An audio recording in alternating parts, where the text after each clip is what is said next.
నేను తప్ప వేరొక దేవుడు నీకు ఉండకూడదు, దేని రూపమును విగ్రహమును చేసుకొనకూడదు, వాటిని ప్రార్థించకూడదు.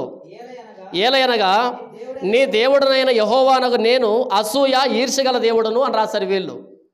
నిజంగానే అలాగే ఉందా? వాడుక భాష బైబిల్లో చూద్దాం. దేవుడు ఎలా అంటాడంటే వీళ్ళు రాసిన ప్రకారంగా నేను అసూయ ఈర్ష్యగల దేవుడిని అని వాళ్ళు రాశారు. వాడుక భాష బైబిల్ నేను చదువుతున్నాను, అలాగే ఉందేమో చూద్దాం. ఎలాంటి విగ్రహాలని పూజించవద్దు, సేవించవద్దు, ఎందుకంటే యెహోవాను నేనే మీ దేవుణ్ణి, నేను నా ప్రజలు వేరే దేవుళ్ళు పూజించడాన్ని ద్వేషిస్తాను. ఒక వ్యక్తి నాకు వ్యతిరేకంగా పాపం చేస్తే ఆ వ్యక్తి నన్ను ద్వేషిస్తున్నాడు అని మాట్లాడుతున్నాడు. ఇక్కడ నేను అసూయ కలిగిన దేవుణ్ణి, ఈర్ష్య కలిగిన దేవుణ్ణి అని లేదు ఇక్కడ. కానీ లేని దాన్ని వీళ్ళు ఇక్కడ రాశారు. ఎందుకు రాశారు చెప్పండి? క్రైస్తవం పట్ల ఈ రాసిన వాళ్ళకి అసూయ, ఈ రాసిన వాళ్ళకి ద్వేషం. ఎందుకు అంటే బైబిల్ స్పష్టంగా చెప్పింది విగ్రహారాధన చేయకూడదు అని, బొమ్మలు మొక్కకూడదు అని. వీళ్ళు బొమ్మలు మొక్కే వాళ్ళు అంటారు బహుశా, కనుక యేసుప్రభు మీద అసూయ ద్వేషితో మాట రాశారు. ప్రశ్న ఏమి రాస్తున్నారు చూడండి. దేవుడు చెప్పిన దానికి వ్యతిరేకంగా రోడ్ల మీద చర్చిలో యేసు మేరీ శిలువ బొమ్మలు ఎందుకు పెడుతున్నారు అని అడుగుతున్నారు. విగ్రహారాధన చేయొద్దని బైబిల్లో ఉంది కదా, మీరెందుకని చర్చిలో యేసు బొమ్మను పెడుతున్నారు, మరియమ్మ బొమ్మను పెడుతున్నారు అని అడుగుతున్నారు మనల్ని. మన చర్చిలో ఎక్కడ యేసు బొమ్మ ఉందేమో చూడండి, మేరీ బొమ్మ ఉందేమో చూడండి, లేదు కదా. ఓసారి బంధువు ఒక ఆవిడ వచ్చింది మన చర్చికి. రావడంతోనే ఇంట్లోకి వెళ్ళావిడ పరిగెత్తుకుంటూ చర్చి దగ్గరికి వచ్చింది. ఎందుకో తెలుసా? వీళ్ళ దేవుడు ఎలా ఉంటాడో చూద్దామని. అంతా తిరిగి చూసి ఏ దేవుడు లేడు ఎక్కడ అంటుంది ఆవిడ. ఎందుకు అంటే ఇక్కడ బొమ్మలు లేవు కదా, విగ్రహాలు లేవు కదా. అమ్మ ఇక్కడ బొమ్మల విగ్రహాలు ఉండవు, భగవంతుడి గురించి ప్రకటించబడుతుంది ఇక్కడ అని చెప్పాను నేను. వీళ్ళు అంటున్నారు రోడ్ల మీద చర్చిలో యేసు మేరీ బొమ్మలు ఎందుకు పెడుతున్నారు అని. కీర్తన గ్రంథం 115వ అధ్యాయము 3వ వచనం నుంచి 8వ వచనం వరకు. మన దేవుడు ఆకాశమందున్నాడు, తనకు ఇచ్చ వచ్చినట్టుగా సమస్తమును ఆయన చేయుచున్నాడు. వారి విగ్రహములు వెండి బంగారము, అవి మనుషుల చేతి పనులు, వాటికి నోరుండయు పలుకవు, కన్నులుండియు చూడవు, చెవులుండియు వినవు, ముక్కులుండియు వాసన చూడవు, చేతులుండియు ముట్టుకొనవు, పాదములుండియు నడువవు, గొంతుకుతో మాట్లాడవు, వాటిని చేయువారు వాటి యందు నమ్మిక ఉంచువారు వాటి వంటి వారే. బైబిల్ స్పష్టంగా చెప్పింది. మన దేవుడు ఆకాశమందున్నాడు, ఆకాశమందుండి తనకి ఇష్ట ప్రకారం చేస్తున్నాడు, ఏం కావాలంటే అది చేస్తున్నాడు ఆయన. అయితే దేవుడు ఆకాశమందున్నాడు అని కాకుండా బొమ్మలు చేస్తున్నారు కొంతమంది. ఆ బొమ్మలకి నోరుండి మాట్లాడవు, కన్నులుండి చూడవు, చేతులుండి పనిచేయవు, పాదాలుండి నడవు, గొంతుకుతో మాట్లాడవు, అవి ఏ పని చేయలేవు, వాటిని చేయువారు వాటి యందు నమ్మిక ఉంచువారు వాటి వంటి వారే అని బైబిల్ స్పష్టంగా చెప్పింది. అయినా సరే యేసు బొమ్మ పెట్టారంటే, అయినా సరే మేరీ బొమ్మ పెట్టారంటే వాళ్ళని క్రైస్తవులు అంటారా, విగ్రహారాధికులు అంటారా? బైబిల్ ధర్మశాస్త్రం నుంచి మొదలుపెట్టింది విగ్రహారాధన చేయకూడదు, విగ్రహారాధన చేయకూడదు, బొమ్మను పెట్టకండి, బొమ్మ అంటే నాకు అసహ్యం, బొమ్మను చేయకండి, బొమ్మ మాట్లాడదు అని చెప్పాడు ఆయన స్పష్టంగా. అయినా సరే పెట్టారంటే వాళ్ళని క్రైస్తవులు అనరు, వాళ్ళని హిందువుల్లో ఇంకొక కేటగిరీ ఏదో ఒకటి రాసుకోవచ్చు. ఈ పత్రిక రాశాడే వీళ్ళ కేటగిరీ వాళ్ళు కూడా. ఎవరైతే యేసుక్రీస్తు బొమ్మ పెడుతున్నారో, మేరీ బొమ్మ పెడుతున్నారో వాళ్ళు క్రైస్తవులు కాదు. ఎందుకంటే బైబిల్ మనకు అలా చెప్పలే. మనల్ని భగవంతుణ్ణి ఆరాధించమని బైబిల్ చెప్పింది, బొమ్మని కాదు. ఒకవేళ ఎవరైనా యేసు బొమ్మ పెడుతున్నాడంటే, ఎవడైనా మేరీ బొమ్మ పెడుతున్నా అంటే వాడు క్రైస్తవుడు కాదు. క్రైస్తవుల్లా కనిపిస్తున్నటువంటి హిందూయిజంలోనూ లేదా విగ్రహారాధనలోనూ ఏదో ఒక కేటగిరీకి సంబంధించిన వాడు ఉంటాడు అంతే. విగ్రహారాధన వ్యభిచారంతో సమానం అని చెప్పింది బైబిల్. కానీ యేసు బొమ్మ పెడుతున్నాడంటే, మరియా బొమ్మ పెడుతున్నాడంటే వాడు యేసుక్రీస్తు నమ్ముకున్నాడు కాదు, వాడు క్రైస్తవుడు కాదు, వాడు విగ్రహారాధికుడు. కాకపోతే మన దురదృష్టం ఏంటంటే వాడు బైబిల్ని పట్టుకుంటున్నాడు, వాడు కూడా వాడి మందిరానికి చర్చ్ అనే పేరు పెడుతున్నాడు, వాడు కూడా పాస్టర్ అనే పేరు పెట్టుకున్నాడు. కాబట్టి వీళ్ళు మనల్ని అంటున్నారు. ఒకవేళ మేరీ బొమ్మ పెట్టడం, యేసు బొమ్మ పెట్టడం తప్పు అయితే మీరు చేసింది కూడా తప్పే కదా. ఈ పత్రిక రాశారే మీరు చేసింది కూడా తప్పే కదా అంటే మిమ్మల్ని మీరే కొట్టుకుంటున్నారు. చిన్నప్పుడు మనం ఆట ఆడుంటాం, ఇలా కింద చేయబెట్టి ఎదుటివాడు ఈ చేతిని ఇలా కొడతాడు. అలా కొట్టేటప్పుడు తప్పించుకుంటే తెలివైన వాళ్ళము అని. ఇద్దరు పిల్లోళ్ళు ఆటలాడుకుంటున్నారంట. వీడు చేయబెట్టాడు, వాడు కొడుతున్నాడు, వీడు తీస్తున్నాడు, వాడు కింద తగులుతూ ఉంది. ఎప్పుడైతే వాడు కింద తగులుతుందో వాడు చేయబెట్టాలి, తర్వాత వీడు కొట్టాలి. ఇది ఆట. అయితే యువతల వ్యక్తి ఇలా కొట్టాడు, పొరపాటు వాడు చేయి తీసేప్పుడు కింద పడింది, వీడు అవుట్ అయ్యాడు. ఇప్పుడు వీడు చేయబెట్టాలి. ఇలా వీడేం చేశాడంటే, అరే నేను కింద చేయబెట్టను, నా ముఖం మీద చేయబెట్టుకుంటే కొట్ర చూద్దామన్నాడు.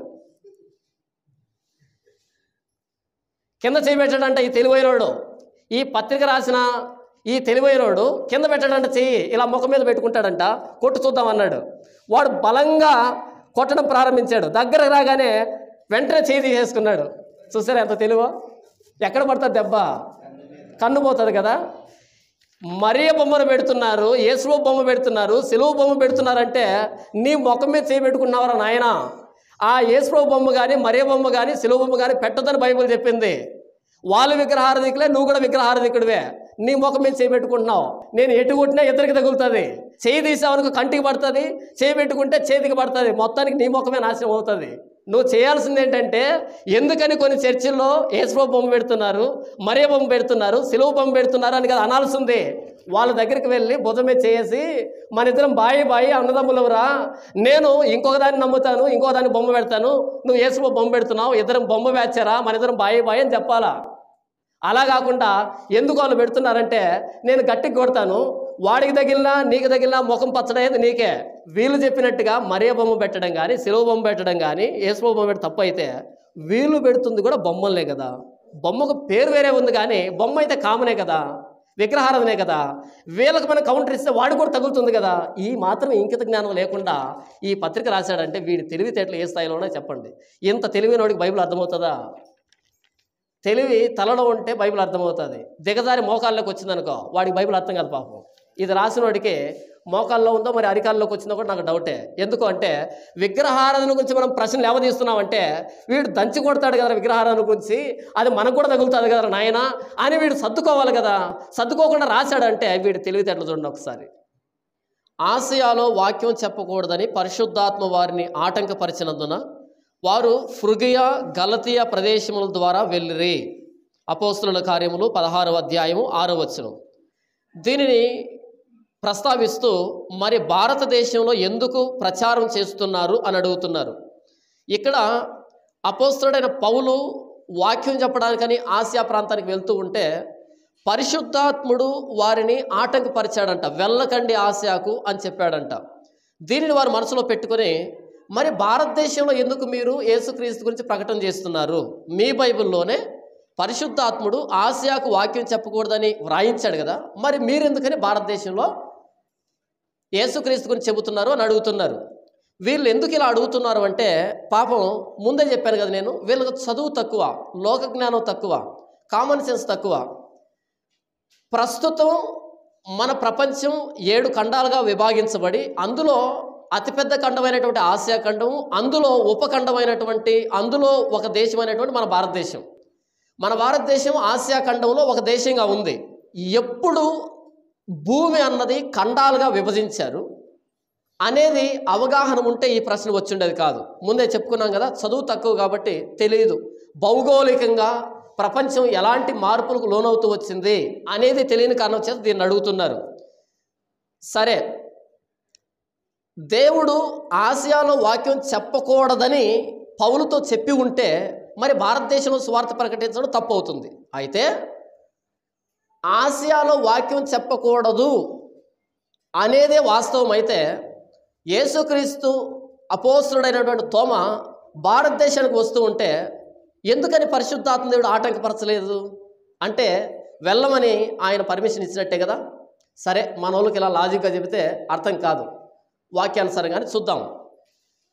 అపోస్తుడైన పౌలు ఆసియా ప్రాంతానికి వెళ్తూ ఉన్నప్పుడు, ఆసియా అంటే ఇప్పుడు మన భారతదేశ పటంలో ఉన్నటువంటి ఆసియానేనా, లేకపోతే ఆ ఆసియా వేరా అన్నది మనకు తెలియాలి. ఆసియా అంటే పెద్ద ఖండం, కానీ ఆసియా మైనర్ అని ఇంకొక ప్రాంతం ఉంది, దానిని ఆసియా అని పిలిచింది బైబిల్. ఎఫెసు అనేటువంటి ఆ పట్టణానికి ప్రధానమైనటువంటి ప్రాంతం ఆసియా ఆ రోజుల్లో. ఈరోజు ఆసియా అంటే చాలా పెద్ద ఖండం. ఏంటండి మాకు దీనికి రుజువు అని అంటే, మీ దగ్గర బైబిల్ ఉంటే బైబిల్ తెరవండి. చివరిలో మ్యాపులు ఉంటాయి. చివరిలో మ్యాప్ ఉంటుంది. చివరి మ్యాప్ చివరిలో అపోస్తలుడైన పౌలు ప్రయాణం చేసిన ప్రదేశములు అనేటువంటి మ్యాప్ ఉంటుంది. ఈ మ్యాప్లో అపోస్తలుడైన పౌలు ప్రయాణం చేసిన ప్రదేశం అని ఉందా? ఆ బాక్స్ కింద బితూని అనే ప్రాంతం ఉందా? ఆ బితూని అనే ప్రాంతానికి కింద ఏముంది? ఆసియా అని ఉంది. ఆసియాకు కుడివైపునేముంది? గలతియా ఉంది. గలతియాకు కుడివైపునేముంది? కింద వైపు కప్పదొకియా అని ఉంది. పై వైపున పొంతు అని ఉంది. ఇప్పుడు చెప్పండి, ఆసియా పెద్దగా కనిపిస్తుందా? గలతియా పెద్దగా కనిపిస్తుందా? గలతియా పెద్దది కనిపిస్తుంది, బితూనియా పెద్దది కనిపిస్తుంది, పొంతు పెద్దది కనిపిస్తుంది, కప్పదొకియా పెద్దగా కనిపిస్తూ ఉంది. ఇక్కడున్న ఆసియా ఎఫెసు ప్రాంతానికి ముఖ్య పట్టణం. ఏది? అపోస్తలుడైన పౌలు ప్రయాణం చేస్తున్నటువంటి రోజుల్లో దీనిని ఆసియా మైనర్ అంటారు. ఆ రోజు ఆసియా మైనర్ కంటే గలతియా పెద్ద ప్రదేశం. ఆ రోజు ఆసియా మైనర్ కంటే బితూనియా పెద్ద ప్రదేశం. ఇప్పుడు మొత్తం అంతా కలిపి ఒకే ఖండం, ఆసియా ఖండం. ఇది చరిత్ర పట్ల కొంచెం అవగాహన ఉంటే పెద్దగా ఆలోచించాల్సిన పని లేదు. అపోస్తలుడైన పౌలుని పరిశుద్ధాత్మ దేవుడు ఆటంకపరిచింది. బితూనియా కంటే చిన్న ప్రాంతమైన, గలతియా కంటే చిన్న ప్రాంతమైన, ఎఫెసు ప్రాంతానికి ప్రధాన కేంద్రమైన ఆసియా మైనర్ అనే ఆ ప్రాంతాన్ని వెళ్లకుండా అడ్డగించాడు. అదంతా కాదండి, ఆసియాకు వెళ్లకుండా అడ్డగించాడు మాకంతే అని అంటే గనక అపోస్తలుల కార్యములు 19వ అధ్యాయము 22వ వచనం చూడండి. అప్పుడు తనకు పరిచర్య చేయువారిలో తిమోతి, ఎరస్తు అను వారిద్దరిని మాసిదోనియాకు పంపి తాను ఆసియాలో కొంతకాలం నిలిచి ఉండెను. ఆసియాకు వెళ్ళొద్దని చెప్పింది 16వ అధ్యాయంలో.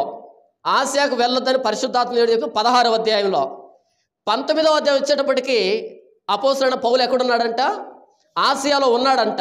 అంటే 16వ అధ్యాయంలో వద్దు, ఇప్పుడు పరిస్థితులు బాగలేవు, ఇప్పుడు వెళ్ళొద్దని చెప్పాడు.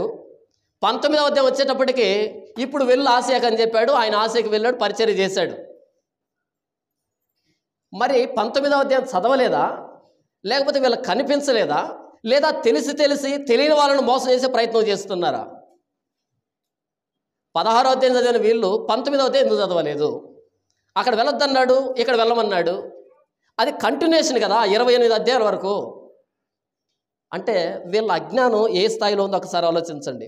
ఒకవేళ దేవుడు ఆసియాకు వెళ్ళొద్దు అని చెప్పినప్పుడు యేసుక్రీస్తు మీరు సర్వలోకానికి వెళ్ళి సర్వ సృష్టికి సువార్త ప్రకటించండి, బ్రాకెట్లో ఆసియాకు తప్ప అని రాయాలి కదా.